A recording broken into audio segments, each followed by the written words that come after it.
पुणे मुंबई द्रुतगती मार्गावर 2 दिवसांपूर्वी गॅस टँकर उलटून गंभीर आपत्कालीन परिस्थिती निर्माण झाली। या घटनेत तब्बल 36 तासाहून अधिक काळ प्रवासी अडकले होते। या पार्श्वभूमीवर भविष्यातील संभाव्य धोके लक्षात घेऊन Bandra Worli sea link, Versova Bandra Worli sea link तसंच संपूर्ण कोस्टल रोडवरील आपत्कालीन व्यवस्थापन अधिक सक्षम करण्याची गरज मुंबई उपनगर जिल्ह्याचे पालकमंत्री आशिष शेलार यांनी व्यक्त केली आहे।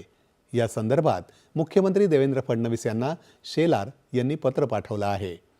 अशा महत्त्वाच्या मार्गावर अपघात, आग किंवा नैसर्गिक आपत्ती घडल्यास तातडीनं आणि प्रभावी प्रतिसाद देणं मोठं आव्हान ठरू शकतं, असं या पत्रात नमूद करण्यात आलं आहे। वांद्रे रेक्लेमेशन परिसरात सीलिंगजवळ हेलिपॅड उभारण्याची तातडीची गरज असल्याची मागणी शेलार यांनी केली आहे। भारतीय तटरक्षक दलानं नुकतंच आंतरराष्ट्रीय तेल तस्करीचा